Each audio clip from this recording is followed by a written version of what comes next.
পাঁচ নদীর মিলনে অপরূপ সৌন্দর্যে ভরা বাংলাদেশের রাক্ষসী নদী হিসাবে পরিচিত মধুমতি। সেই মধুমতি নদীতেই জেগেছে এবার বিশাল এক বালুর চর। নড়াইল ও গোপালগঞ্জের মাঝখান দিয়ে বয়ে গেছে মধুমতি নদী। আর সেই নদীর মাঝখানেই সৃষ্টি হয়েছে নতুন পর্যটন কেন্দ্রের অপার সম্ভাবনার অনন্য নিদর্শন। তবে এই বালুচর নিয়ে দুই জেলার মানুষের মধ্যে শুরু হয়েছে অনলাইন যুদ্ধ। ইতিমধ্যে চরটি স্থানীয়দের কাছে মিনি কক্সবাজার হিসাবে পরিচিতি লাভ করেছে। দিন দিন ইন্টারনেটের সুবাদে পৌঁছে যাচ্ছে দেশব্যাপী এর জনপ্রিয়তা।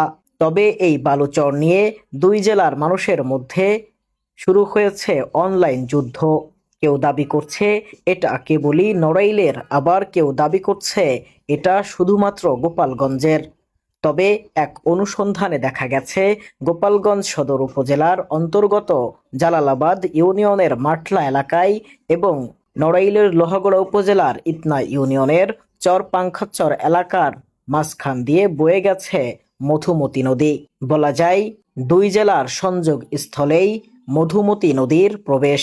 এমন অবস্থায় নদীর মাঝখানে যখন জেগেছে অপরূপ সৌন্দর্যের এই চর, তাহলে তো বলতে আর দ্বিধা থাকে না, গোপালগঞ্জ ও নড়াইল এটার সমান দাবিদার। তবে এই চরের মালিকানা কাগজ কলমে না পেতে পারলেও মুখে মুখে এবং অনলাইনে যুদ্ধের মাধ্যমে পাওয়ার চেষ্টা করছে নড়াইল ও গোপালগঞ্জের নেটিজেনরা। ইতিমধ্যে মধুমতি নদীর মাঝখানে জেগে ওঠা এই বিশাল বালুর চর স্থানীয়ভাবে মিনি কক্সবাজার হিসাবে জনপ্রিয়তা পেয়েছে।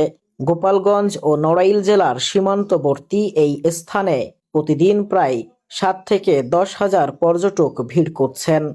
ইতিমধ্যে তৈরি হয়েছে নতুন নতুন দোকান, বিশ্রামের জায়গা।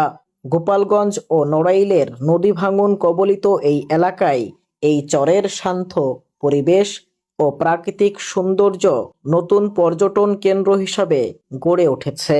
তাহলে কি নড়াইল ও গোপালগঞ্জের জন্য ভালো কিছু বয়ে আনতে যাচ্ছে এই বালুচর, নাকি কিছুদিন পরে আবারও অবহেলায় হারিয়ে যাবে সম্ভাবনার এই দ্বার? Abdul Hamid Sheikh, IBN 9 BD news desk.